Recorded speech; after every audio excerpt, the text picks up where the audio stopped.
Erion Velia është duke si një dëshpërim të madh pason tani. Atëherë. Nuk e duron dot shumë burgun. Burgun nuk e duron dot gjithë, po. Po ky veçanërisht. Tani por ndërkohë ky drejton me TikTok. TikTokun tani drejton bashkinë. Ka filluar të.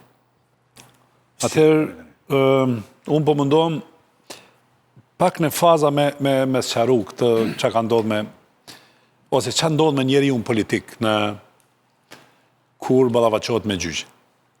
Jo gjithmonë prokurorët dhe gjyqtarët kam frikë nga njeriu politik, edhe pse shumë herë për ta vendoset nga politika, qoftë me vota, qoftë përmes institucioneve të cilat janë kolegjeja tjera që zoti përmend. Po çfarë ka ndodhur realisht dhe pse është në këtë situatë Erion Velia? Faza parë është sulmi, arroganca politike për të individuar një proces. Se njeriu politik e kërkon ose gjithmonë është i pafajshëm në diskursin e tij kur ballafaqohet me gjyqin. Dhe nuk ka bërë disa analiza se përveç që është proces gjyqësor, rasti Erion Velia e ka dhe një ekuilibër sociopolitik. Domethënë, nëse kemi dy raste, çfarë është zoti Ilir Meta, që ka qenë presidenti i vendit, dhe zoti Sali Berisha, që gjithashtu e ka një pozicion të lartë sociopolitik, ose shoqëror politik, si doni, ata janë në një proces ku gjykata ka qenë e pamshirshme me rostin Ilir Meta. Dhe, për t'i krijuar një ekuilibër besueshmërie, kjo gjykatë, domethënë askush se ka pritur që kjo gjykatë që do ta lironte sot Erion Velin. Domethënë, do të më qenë një rast këtij veçantë, ku pavoqia e gjykatës me argumente dhe fakte është atë që e vogël, sa që të lirohet Erion Velia. Tash, kur të hymë të këto problemet e drejtave dhe lirive të njeriut, që dikush duhet mbrohet në gjyq, nëse dy njerëz të opozitës, që nuk kanë fuqinë e pushtetit dhe ndikimit në institucione, mbeten në burg dhe nuk respektohen çështjet e drejtave dhe lirive të njeriut që ata të mbrohen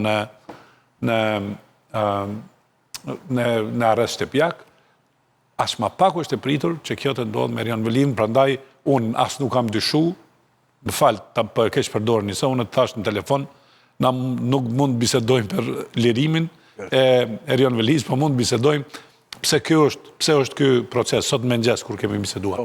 Dhe unë e kam ditur që kur të përgatitëm për këtë debat, fundi është kësaj, fundi logjik, edhe kjo është tash. Po tani ka dhe fundi logjik këtu, ndonjëherë. Nuk asnjë mundësi s'ka. Sikur mos kishte proces Ilir Meta edhe Sali Berisha, do të kishim se nuk do të kishte hatër mbetje dhe një njeri do të mbetej për hir të drejtave dhe lirive të njeriut, ose për gjëra tjera, edhe në arrest shtëpiak. Nuk kam pritur një vendim tillë. Ajo që është me rastin e Erion Velis, është zgjedhjet në Tiranë. Ajo që realisht... Do kalojmë të kjo pyetje e dytë që ka mund të kjo. Qa do ndodhë me... A do bënë zgjedhjen në Tiranë? E, po tash, kjo është... Apo do drejtoj nga TikTok, oj? Kjo është ashtu problematike. Pak, do me thëmë pak fjallë, si që foli si Sabatoni, dhe të kthemi të kjo pyetje që është e rëndësishme. Një për më TikTok është i ndaluar në Shqipëri, e dinjeve. Me ka ndaluar e dirama. Nuk është... Nuk u hap prapë, ja. Por e përdor Erion Veliej. E përdor, ja. E përdor nga zyrë shtypit. Që në fakt është e Andojl Aristanit, nuk është Erion Veliej. Kështu që këtu kemi një ngëshetim të ca pushteteve të cilat luftojnë njëra tjetrën, dhe që në fakt që edhe këtë rezultatin e çoroditur që nuk na lë të kuptojmë se çfarë ndodh. Erion Veliej me ligj, në mungesë të 3 muajve në punë bashki, do të mos jetë më kryetar bashkie. Këshilli bashkiak do të ishte mbledhur. Jo, do vim te kjo. Po të themi pak gjëra tani. Se pretendoj që do lë. Po këtë kemi si pyetje shumë të rëndësishme. Një nga gjërat që spaku, një nga arsyet. Ose kalo, dakord. Që spaku kërkon që Veliej të jetë. Jo, nuk po zgjatëm te kjo, po do të them, po e përmend vetëm si fakt. Një nga arsyet që spaku kërkon që Veliej të jetë në burg, arsyeja kryesore, është se ai është kryetar bashkie. Në momentin që ai del nga arresti. Prish provat e gjitha. Bën rrezikshmërinë, nëse do kishte dhënë dorëqen ose do ishte shkakuar. Dhe përderisa të mbani Ilir Metën e shkak të mungesës. Po. në moment që e jep dorëheqjen, kjo rrethana bie. Mund dalin rrethana të tjera për ta mbajtur në burg, por kjo bie, që është rrethana kryesore. Pse se jep dorëheqjen Veliej, ose pse nuk e shkarkojnë Veliejin, sepse Këshilli i Bashkiak është me shumicë socialiste.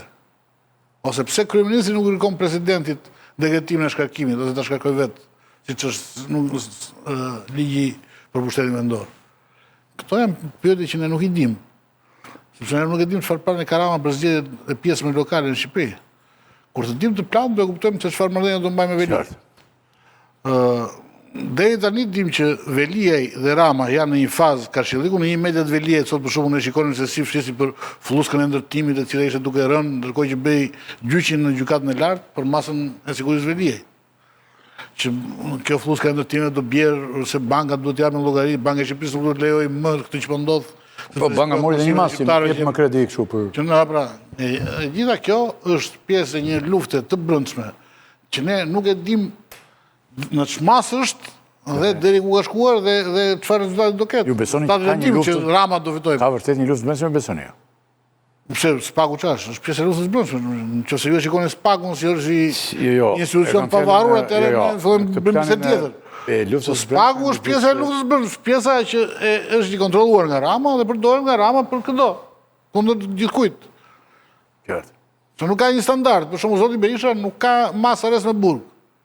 As arrest shtëpie. Nuk ka. Ka një mas të lehtë, për Ilir Meta ka një mas të rëndë, sepse Ilir Meta akuzohet edhe se ka kërcënuar dëshmitarët nga Spaku, ku bëhet fjalë për këtë ka qenë Mailën e tjerë, që është mas më e rëndë, ndërsa për Sali Berisha nuk ka. Për Erion Veliejin ka një akuzë që ka kërcënuar hetuesit e dëshmitarët. Pra, këto janë ato standardet që ka përdorur Spaku. Tela? Ne shohim statuset e zotit Veliej në rrjetet sociale, në Facebook, Instagram. Dhe e dim shumë mirë që ndoshta nuk është ai që e shtyp telefonin, por tekstet i përgatit ai. Kur e shën TikTok, atëherë ti mendon se kjo është një lloj sfide. Pra TikToku është i ndaluar dhe ka ndaluar kryeministri. Dhe ti nga burgu po sfidon. Po sfidon duke përdorur TikTokun. Dhe mesazhet që ai përdor në TikTok janë komplet ndryshe nga mesazhet që hidhen në Facebook dhe në Instagram. Kjo përsa i përket mënyrës se si ai lëshon mesazhet nga burgu. Tjetra që ka lidhje me edhe me atë që po thoshte Klodi, zoti Veliej po pret vendimin e gjykatës së lartë për masën e sigurisë. Nëse do lexoni me kujdes vendimet e shkallës së parë dhe të apelit, zbardhjen e vendimeve për masën e arrestit, aty e kupton fare mirë që në gjykatën e lartë ai nuk ka asnjë shans që të përfitojë lirim. Nuk ka asnjë mundësi, sepse dhe në shkallën e parë dhe në shkallën e dytë të apelit, mënyra se si kanë argumentuar masën e arrestit në burg pa afat ka lidhje me të gjithë precedentet e mëparshëm. Dhe gjykatën e lartë. Precedentet e mëparshëm në bazë të vendimeve të gjykatës së lartë.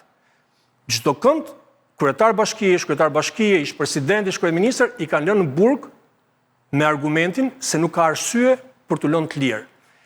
Këtu po deshe dhe rastin e zotit Beleri, që është më i veçantë, pra ishte në prag të marrjes së detyrës, u zgjodh dhe kërkoi thjesht të shkonte të bënte betime dhe të kthehesh prapë në qeli për të firmosur varësin e tij në detyrë. Dhe ati nuk e lanë këtë drejtë, thënë, për interesat e hetimit dhe të Spakut ti duhet të qëndrosh në burg.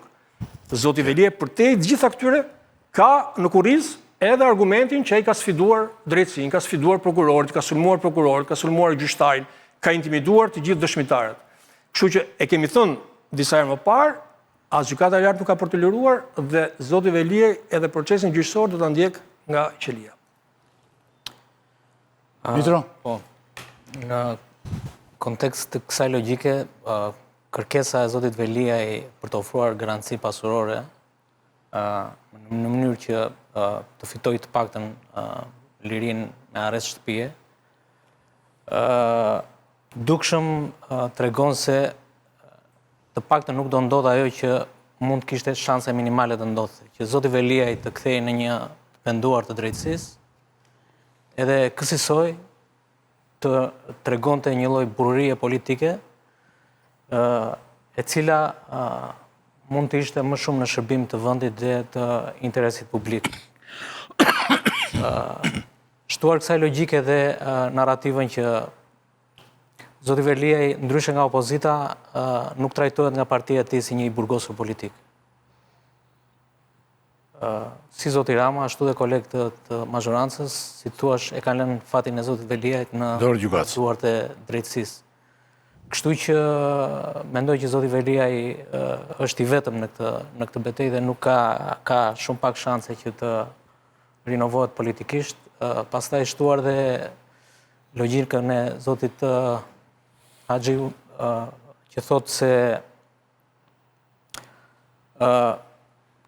trajtimi i zotit Veliaj është në një farë mënyrë një peshore politike kundrejt procesit ndaj zotit Meta dhe zotit Berisha. E vërtet.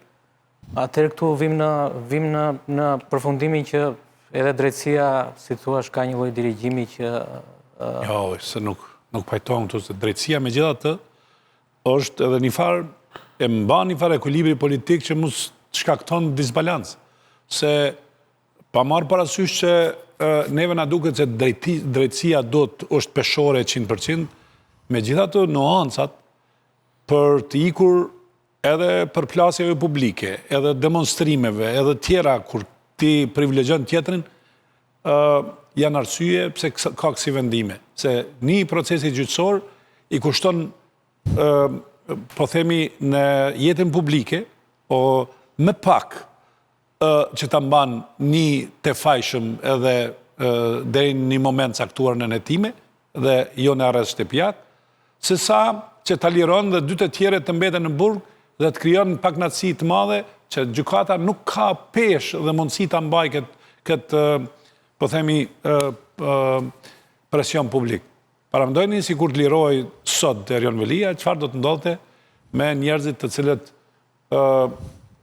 kanë dyshim në spakun, edhe për faktin që janë dy liderë të opozitës në një proces hetimor dhe gjyqësor.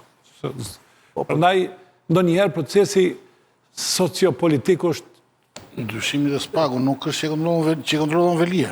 Dyshimi dhe spaku është që kontrollon Rama. Jo. Pra, nejse, unë këtu s'kam, në këtë raport është kështu, që Rama si e do Velien, jo si e do, kush çfarë influencë ka Velia dhe spaku ose çka ka pasur. Velia pretendon që kishte një influencë në ato përgjime që kanë dalë, por faktikisht tregoi që nuk ka influencë dot, sepse Rama ka komplet spaku në dorë. Kur i duhet diçka e bën më njëherë.